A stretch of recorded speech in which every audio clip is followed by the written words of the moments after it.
Hi friends, welcome back. Pager blast. What is pager? Mossad, Lebanon, Hezbollah, walkie-talkie blast in Lebanon, Israel. चलो video शुरू करते हैं। Video शुरू करने से पहले अगर आप चैनल पर नए हो और आपने अभी तक सब्सक्राइब नहीं किया तो जल्दी से पहले सब्सक्राइब के बटन और बेल आइकन को क्लिक कर लो ताकि आपको हमारे सारे न्यू वीडियोस के नोटिफिकेशन मिल जाएं जैसे हम अपलोड करें। अगर आपको वीडियो पसंद आता है प्लीज़ लाइक एंड शेयर। चलिए शुरू करते हैं। देखिए अभी और एस्केलेशन हो गई है वॉर की।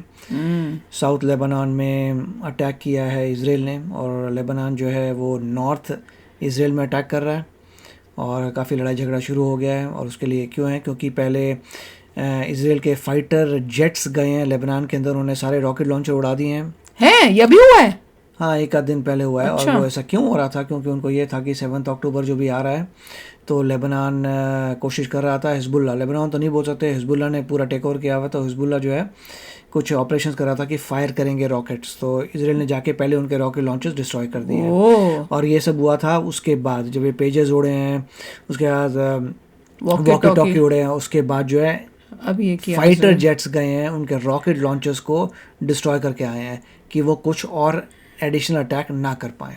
मतलब उनका सारे वहां से उनको तहस और लेबनान ने भी 140 के करीब रॉकेट्स फेंके हुए हैं ऑन इसराइल, तो वो लोग भी रॉकेट्स फेंक रहे हैं। मगर ये इतना ऑपरेशन हो रहा है क्योंकि इसराइल को लग रहा है कि 7 अक्टूबर वो कुछ करेंगे और उन्होंने रिसेंटली रॉकेट लॉन्चर्स बाहर निकाले थे, रेडी कर रहे थे, रेडी हो रहे थे। अच्छा। और क्योंकि इसराइल इतनी अच्छी तरह से मॉनिटर कर रहा है उसे पता चल जाता है कि पहले नहीं था कि कैसे आ गए थे सर रॉकेट लॉन्चर्स, तो उसको जाके डिस्ट्रॉय कर दिया। वाह, तो चलो वीडियो शुरू करते हैं। वीडियो शुरू करने से पहले अगर आप चैनल पर नए हो और आपने अभी तक सब्सक्राइब नहीं किया तो जल्दी से पहले सब्सक्राइब के बटन और बेल आइकन को क्लिक कर लो ताकि आपको हमारे सारे न्यू वीडियोस के नोटिफिकेशन मिल जाए जैसे हम अपलोड करें। अगर आपको वीडियो पसंद आता है प्लीज लाइक एंड शेयर। चलिए शुरू करते हैं। जय हिंद। इजराइल जो देश है उसके दक्षिणी भाग यानी गाजा में तो युद्ध चल ही रहा था।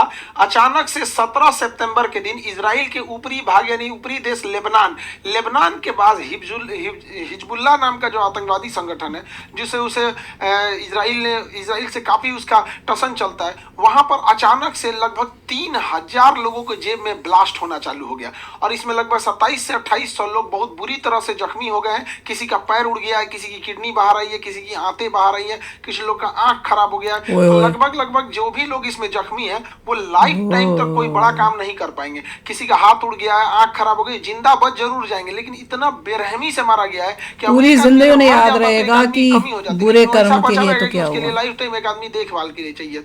ये अटैक कैसे हुआ? और ये इजराइल है, इजराइल के ऊपरी भाग में। इजराइल अपने दुश्मनों को निपटाने के लिए प्रसिद्ध है। इजराइल ने इस छोटे से दिखने वाले पेजर जो डिवाइस होता था उसमें ब्लास्ट कर दिया। देखिए पेजर जो होता है रेडियो की तरह काम करता है। जैसे हम लोग रेडियो लेके घूमते हैं, उसके लिए कोई टावर वगैरह की जरूरत नहीं है। रेडियो हम लोग फ्रीक्वेंसी मिलाते हैं, इतने फ्रीक्वेंसी पे वो बजने लगता है। उसी तरह पेजर जो होते थे, ये पहले जमाने में मोबाइल नहीं होता था तो इसी पर मैसेज आते थे। और ये पहले बहुत छोटा मैसेज भेजता था। पहले केवल एक ही डायरेक्शन से भेजा जा सकता था जैसे रेडियो होता है। बाद में धीरे धीरे टेक्नोलॉजी डेवलपमेंट हुआ, इसमें छोटे छोटे मैसेज भी आ जाने लगे। यहाँ पर इसके लिए कोई मोबाइल नेटवर्क की जरूरत नहीं होती है जिससे कि इसका लोकेशन पता नहीं चल पाता। तभी तो उन्होंने लिए थे। मोबाइल की तरह ही काम करता था। इसे आप लोग कई मूवी में भी देखे होंगे पेजर। इसको यहाँ पे पुष्पा मूवी में देखे होंगे, इसके पे मैसेज आ जाता है इसी पेजर पे। जो गलत काम कर रहे होते हैं वो पेजर यूज करते हैं, इसका मतलब इलीगल काम वाले अपना मैसेज वगैरह भेजता होगा। वासेपुर मूवी भी देखे होंगे, तो गैंग्स ऑफ वासेपुर में ये जो फैजल खान रहता है इसके पैर यहाँ पर एक तो आप देखेंगे पेजर, ये सब जो गलत काम करते हैं। पेजर डिवाइस जो होता है ये उस समय मोबाइल जब नहीं हुआ करती थी तो यही मोबाइल था। ये रेडियो की तरह काम करता था, लेकिन धीरे धीरे डेवलपमेंट हुआ। अब सबके पास मोबाइल हो गया। अभी कौन पेजर लेके घूम रहा है? अभी जैसे वॉकी टॉकी कौन लेके घूम रहा है? अभी रेडियो लेके कौन घूम रहा है? पहले वॉकमैन पे लोग मैच देखते थे, वैसे ये भी था। लेकिन वॉकी टॉकी चाहिए होता है ऑपरेशंस में होता है। जो था वो से लोकेशन का नहीं पता चलता था। लेकिन इजराइल ने क्या किया, लोगों के मोबाइल लोकेशन के हिसाब से चुन कर उसके ऊपर ड्रोन हमला करना चालू किया। हिजबुल्लाह को जब ये पता चला कि इसके जो टॉप मिलिट्री कमांडर हैं वो ड्रोन अटैक में कैसे मारे गए, तो वो लोग यूज कर रहे थे मोबाइल यूज कर रहे थे। उस मोबाइल के लोकेशन के हिसाब से जो मोबाइल का लोकेशन दिख रहा था वही लोकेशन ये मिसाइल ऑटोमेटिक इसको कैच कर ले रहा था और वहां पिन पॉइंट एक्यूरेसी से हमला कर रहा था। ईरान में भी ऐसे कई हमले कराए गए डायरेक्ट।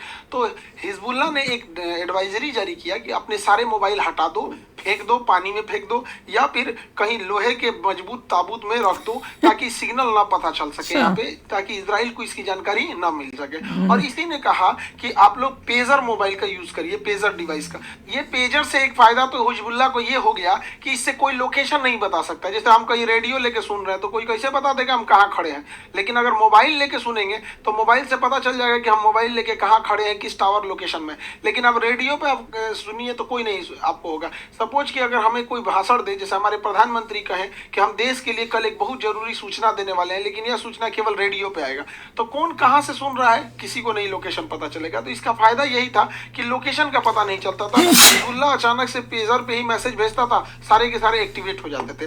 लेकिन इजराइल को इसी में एक मतलब दिमाग लगाया उसकी खुफिया एजेंसी ने। हालांकि इसमें मोसाद का कोई योगदान नहीं है, आगे समझेंगे लोग यहाँ पे। तो ये इजराइल के ऊपर लेबनान ने 3000 पेजर बनाने का ठेका दिया था ताइवान को। लेकिन ताइवान की कंपनी जो थी अपोलो गोल्ड जो था पेजर बनाने का लाइसेंस दे दिया हंगरी की कंपनी को। हंगरी की कंपनी को जब दे दिया तो यह यहाँ बनने लगा हंगरी में। अब यूरोप में जब ये पेजर बनने लगा तो यहाँ से इजराइल का एक्सेस बहुत इजी हो गया। जब ये हंगरी से वापस यहाँ आ रहा था, इसी बीच में इजराइल ने यहाँ पर कुछ ना कुछ उसमें ऐसा अपलोड किया जो ब्लास्ट किया। आगे समझेंगे हम लोग कैसे किया था। जब ये पेजर हंगरी से 3000 की संख्या में लेबनान के पास पहुंचा, इसी बीच इजराइल की खुफिया एजेंसी मोसाद के कहने पर इसकी एक यूनिट 8200 है, यहाँ पे इसकी मिलिट्री की एक यूनिट है, उसने क्या किया, प्रोडक्शन में ही इसके बैटरी के बगल में एक विस्फोटक लगा दिया। और उस विस्फोटक लगने के बाद ही ये पेजर पहुंचा था लेबनान में। अब ये विस्फोटक क्या था, अपोलो गोल्ड कंपनी का पेजर हो गया यहाँ पर। और इसमें क्या किया गया था, इसकी बैटरी जो थी, बैटरी ये चार्ज होता है जैसे मोबाइल चार्ज होते हैं वैसे ये भी ऐसी बैटरी लगती है इसमें, नॉर्मल सेल। एक छोटा सा 30 ग्राम का, इसके ऊपर बैटरी के ऊपर लगा था खतरनाक विस्फोटक जोड़ दिया, जिसको कहते हैं PETN 30 ग्राम काफी है एक इंसान का मतलब अंग को फाड़ने के लिए यहाँ पर। तो ये इसमें विस्फोटक लगा दिया और एक छोटा सा उसमें एक सॉफ्टवेयर डाल दिया, जिससे कि जैसे ये PET को ब्लास्ट करने के लिए हीट की जरूरत होती है, तो बैटरी के बगल में ही इस विस्फोटक को रखा और एक सॉफ्टवेयर डाला जिससे कि बैटरी हीट हो जाएगी। अब वैसे बैटरी हीट होगी, वो सॉफ्टवेयर ऑन होगा तो बैटरी हीट करके इसे ब्लास्ट कर जाएगी। और हिजबुल्लाह के पास ये 3000 पेजर पहुंच गए। हिजबुल्लाह ने अपने इन 3000 पेजरों को जो भी उसके खास कमांडर थे सबको दे दिया। कोई फल विक्रेता था, कोई ये इवन ईरान के राजदूत के पास भी ये पहुंच गया, उनकी वो आंखें बाहर चला, ये फट गया आंखें उनका, बेचारा ईरान को तो तबाह कर रहा है यहाँ पे। और जितने उसके खुफिया एजेंट थे सबके पास ये पहुंच गया यहाँ पे। इसी बीच ये फरवरी में आया था पेजर, फरवरी में आया था। इजराइल का था कि हम 2-3 साल बाद इसे ब्लास्ट करेंगे, जब तक कि घर घर ये पेजर बैटरी चेंज नहीं कर रहे वो तब तक। अचानक ब्लास्ट चेंज करना पड़ा क्योंकि जो हिजबुल्लाह था जिसके पास एक पेजर था, उसको डाउट हुआ था, उसको डाउट हुआ कि इसमें कुछ गड़बड़ी है। तो इसने अपने सीनियर को बताया कि जो पेजर हम लोग यूज कर रहे हैं ना, इसमें हमको लगता है कुछ गड़बड़ी है। लेकिन दिक्कत क्या हुआ, इसका सीनियर भी मोसाद का एजेंट निकला।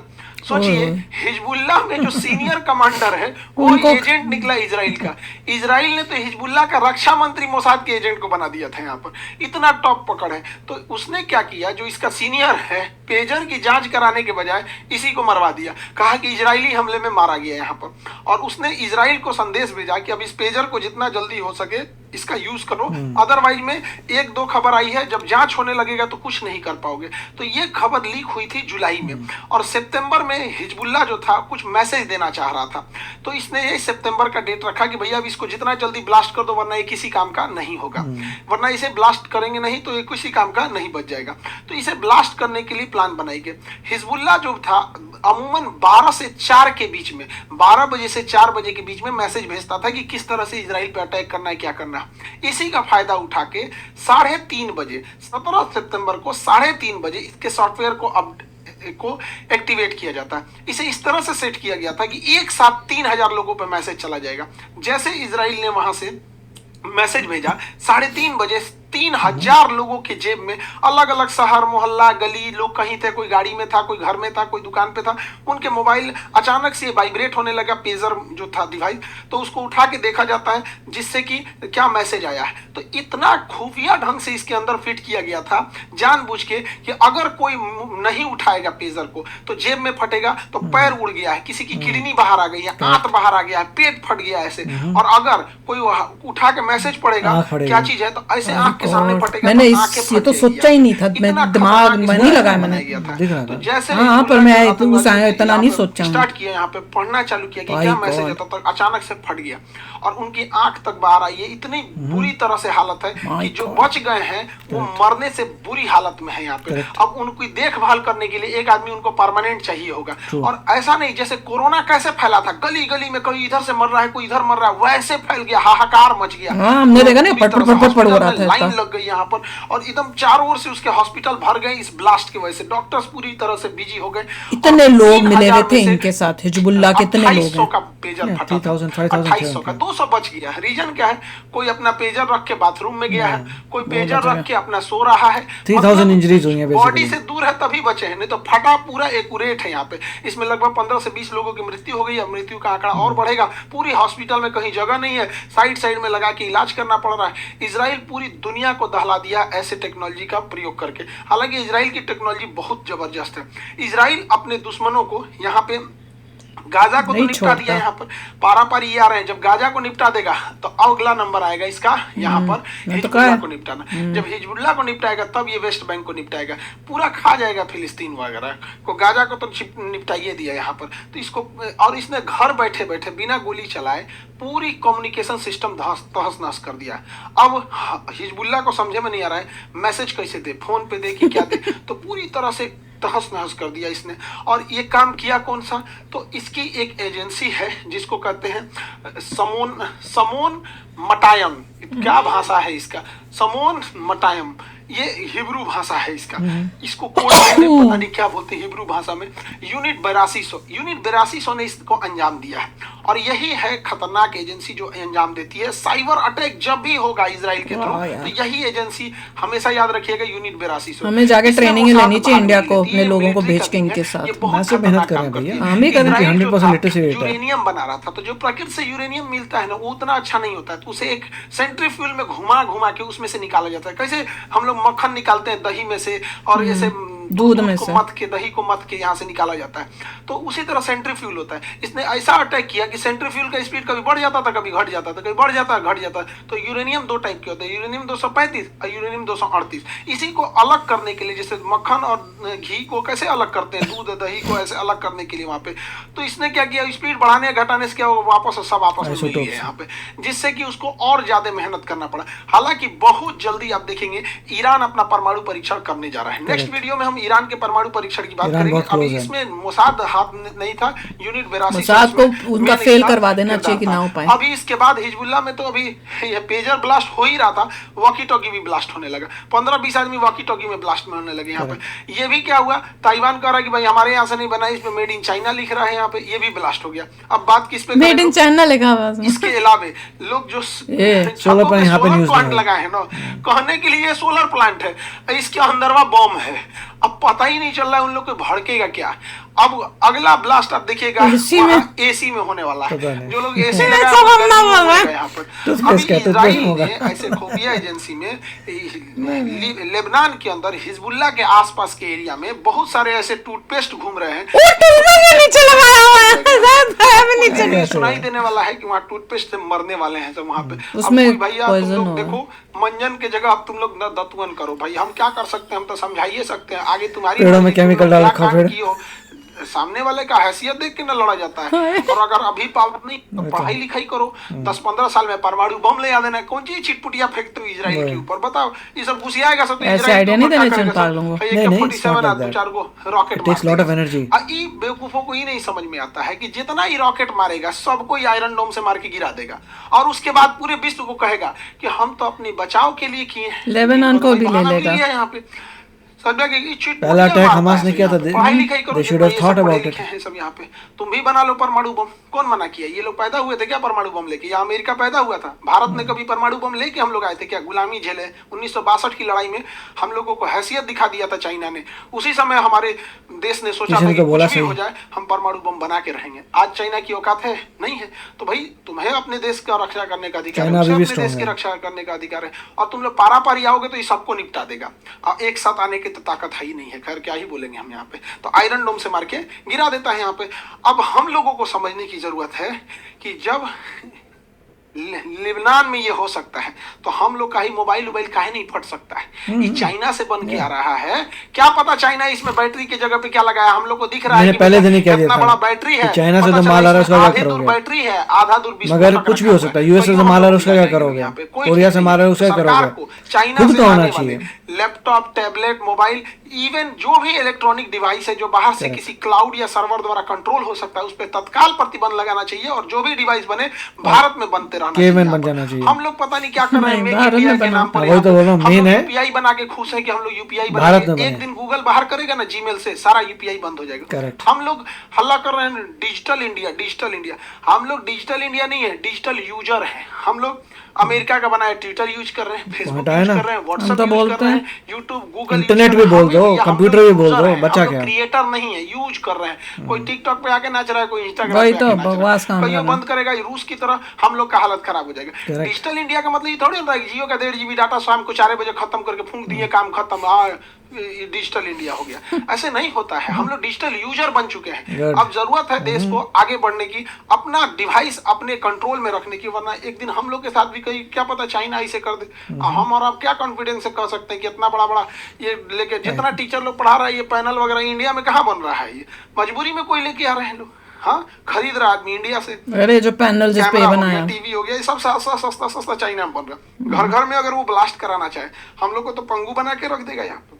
तो ये सोचने की जरूरत है दोबारा मेक इन इंडिया, जो हम सदियों से बोल रहे हैं, बोला था इन्होंने, सुरक्षित किया जा सके। और ये बात की भैया देखिए अच्छी बात मुझे ये लगी है कि क्योंकि खान सर भी थोड़े गुस्से में हैं, एटलीस्ट गुस्से में बात तो निकल गई मुंह से, राइट? कि 1965 में चाइना ने क्या बुरा हाल किया था, जबकि आर्म्ड फोर्सेस बोलो कि सबको बढ़िया था। That's not true. ध्यान से देखिए तो पता लगता है। उसके बाद जो भी बात आई थी कि लोग आते हैं यूएसए कितनी थू करते हैं, तो यूएसए कितनी थू करते हो तो सामान भी बंद कर दो उनका यूज़ करना। फिर क्या करोगे? यूट्यूब भी खत्म हो जाएगा तुम्हारा, इंटरनेट भी नहीं होगा, कंप्यूटर्स भी नहीं। बैठ के मैं एक चीज़ बोलूँगी, तो बड़ा सब तकलीफ तो बड़ी होएगी सब कईयों को कि भैया बैठे हो तुम उस YouTube चैनल से जिससे कमाई ले रहे हैं ये सब इंडियंस, और उन्हीं अमेरिकन के YouTube को यूज करके अमेरिका को ही थुथू बोल रहे हो। इतनी है ताकत तो अपना बनाओ ना, और अपना यूज करके अमेरिका को बोलो। तो सोचना चाहिए कि भैया खुद तो इंडिपेंडेंट हो जाओ। पॉइंट ये वही ये बोल रहे हैं, यही पॉइंट इनडायरेक्टली बताया कि अगर तुम अमेरिका से बिल्कुल इंडिपेंडेंट होना चाहते हो तो इंटरनेट तुम्हें बंद करना पड़ेगा। चलिए इंटरनेट थोड़ा बहुत चल जाएगा, मगर पहले आपको अपने लैपटॉप की बाय करनी पड़ेगी, अपने फ़ोन की बाय करनी पड़ेगी, सारी इलेक्ट्रॉनिक डिवाइस की बाय कर, सारे तो यूएसए के आ रहे हैं।